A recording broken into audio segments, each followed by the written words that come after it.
Hello teachers, Diyos marahay na banggi po sa gabos. We have a comment here. Good day ma'am. Sa number 1 po is magkaiba po sagot ng mga nakukuha ko. Sa Casio and Canon po and iba din po sa nakuha nyo. Nakadegree naman po ako. How come po? So meron po tayong tatlong sagot. Iba yung Casio, iba yung Canon, at iba din po sa cars na sagot natin. Okay, very well noted. At ito po yung problem na tinutukoy ni ma'am. Find the value between 270 degrees and 360 degrees if 2 sine squared A minus sine A is equal to 1. Okay, so we have to check. Degrees, degrees. So dapat naka-degrees po ang ating calculator. Degree, mode, at makikita natin dito ang D. So, we're good. Para po sa hindi pa po alam kung paano siniset ang degree mode, just press shift, then mode, press 3 for degrees. Okay? Then, makikita natin yung D dito. Okay. So, goods na tayo, degrees, degrees, at naka-degrees din po si ma'am. Okay. We have to note that the value must be between 270 and 360. Okay. So, ibig sabihin, ang value natin ay dapat 271 hanggang 359. Right? Dahil between, hindi kasama si 270 tsaka si 360. So, let's check. 300, pasok po ba? Yes. Ganon din po si 320, 330, and 310. So, ibig sabihin, lahat ng ating choices ay possible answer. Okay. So, we're good. Then, ano po ang ating gagawin? Kokopyahin po natin ang given.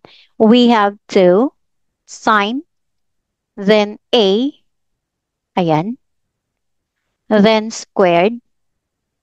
Oh, dito po ay sine squared, pero pagdating sa ating calculator ay magiging sine A squared. After the variable, doon po natin ilalagay ang ating exponent. Kindly do take note. Then we have sine A is equal to 1. Okay. Unfortunately, variable error dahil hindi x ang ginamit natin, kundi sinundan po natin kung ano yung nasa problem. Pwede naman po ito as long as shift. Ito po, close parenthesis, then A. Comma, then kung ano po yung ginamit nating variable dito, kailangan po natin i-note. This is to inform the calculator that we are to solve for A, not for X. At mapapansin po natin, shift calc, solve for A na po yung andito. Okay? Then, hinahayaan po muna natin na 0 yung andito. Right? Hindi natin siya pinapansin. Nagiging 0 po ito kapag nag-reset tayo. Ibig sabihin, wala pa po tayong previous calculation. Then just press equal sign. Ang ibibigay ng ating calculator ay negative 30. Unfortunately, walang negative 30 dito dahil we have positive value considering the condition na binigay ng ating problem. Right? So, paano po ba ito masosolve? Okay. So, we have here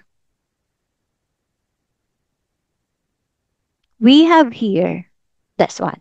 So the starting point is 0 degree, 90, 180.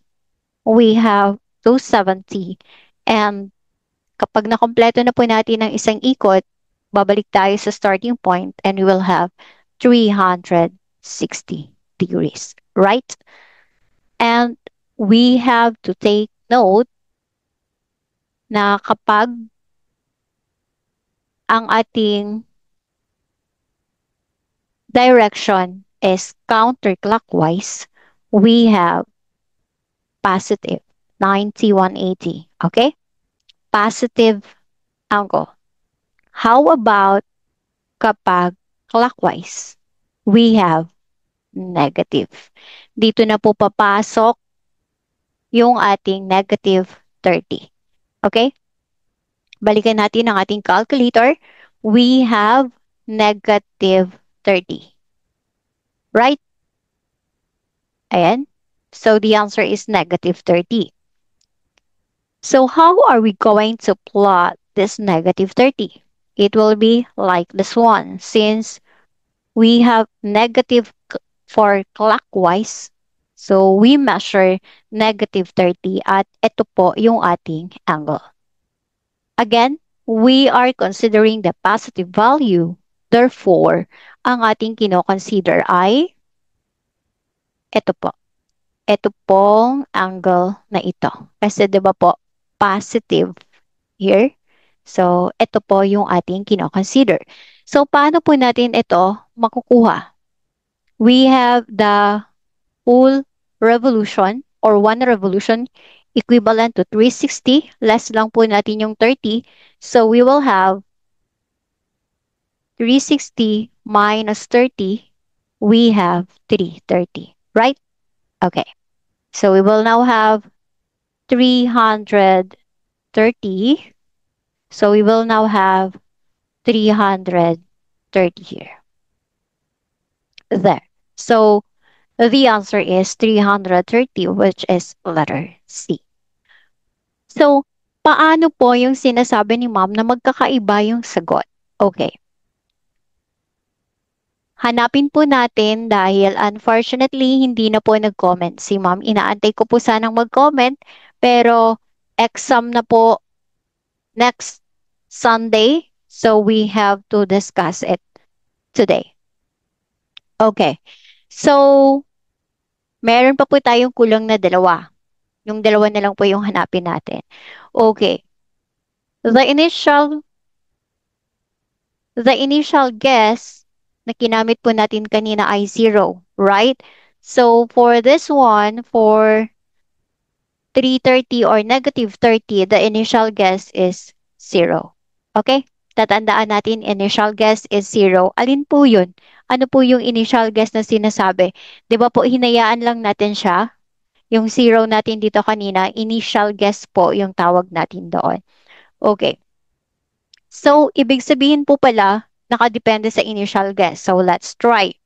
What if, di ba sa 0 po tayo nag-start, dito tayo sa gitna ng quadrant 1. So, let's use what if we use 45. Quadrant 1 po tayo Quadrant 1, 2, 3, 4. Okay. So, quadrant 1, so we will use initial guess of 45. Let us check. So, the answer for the value of A is 90. 90 daw po. So, okay. 90 kapag ang initial guess natin ay 45. Okay, so let's do take note. Kapag ang initial guess ay 45, ang sagot ay 90. Okay? Goods na tayo dito. Barahin na po natin ito. Then this one. Okay. Then, how about, so we're done with quadrant 1. How about quadrant 2? So for quadrant 2, let's say dito 130. So let's use 130, okay? Shift calc, let's use 130. Initial guess. And the answer is 90 pa rin. So kapag ginamit natin ang 45, 90 yung sagot, ganun din kapag ginamit natin ang 130. Okay. So, we're done with quadrant 1 and quadrant 2. Let's try quadrant 3. How about for quadrant 3, let's use 235. Okay? Nita-try lang natin para ipakita kung ano po ba ang kahalagahan ng initial guess.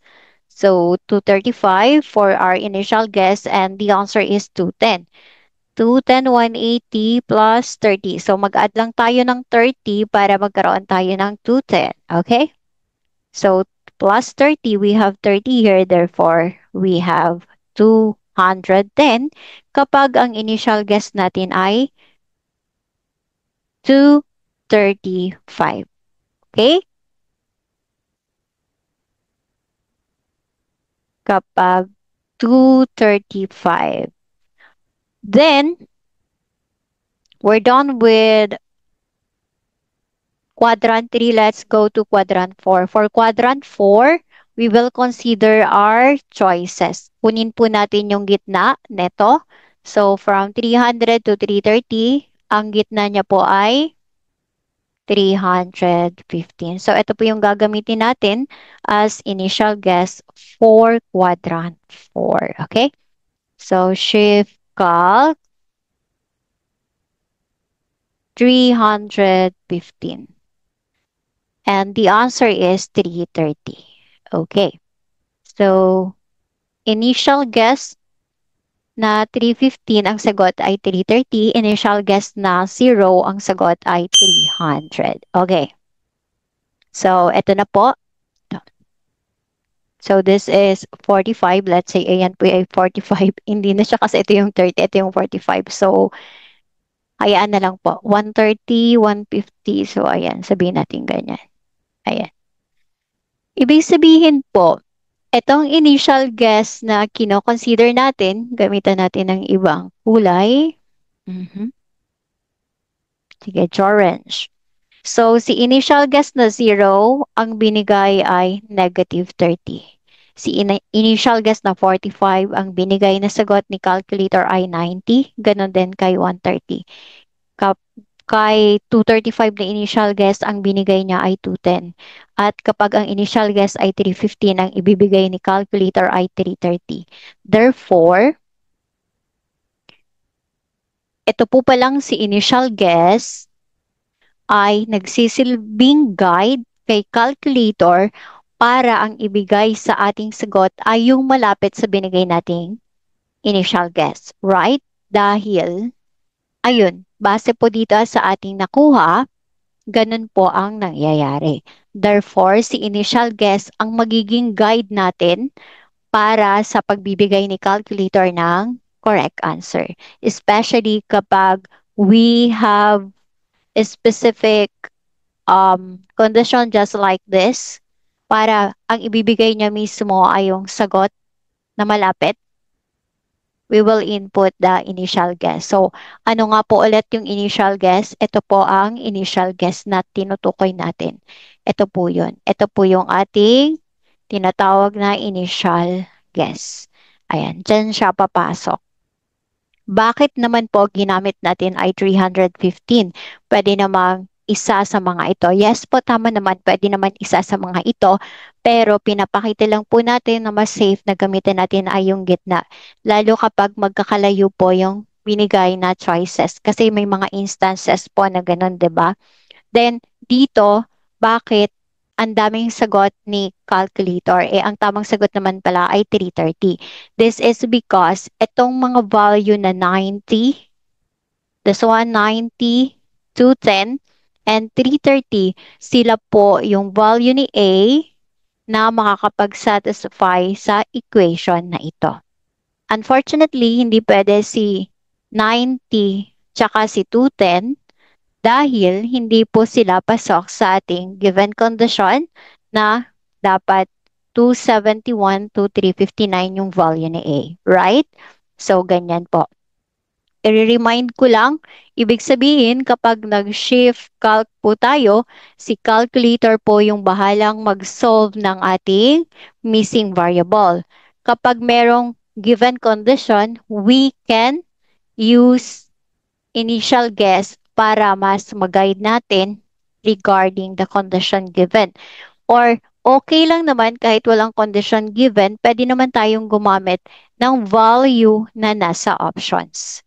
Ayan, para mas matulungan natin si calculator na mapabilis, Pero, meron din kasing pagkakataon na nami-mislead natin si calculator. Halimbawa, ang dapat na sagot ay positive.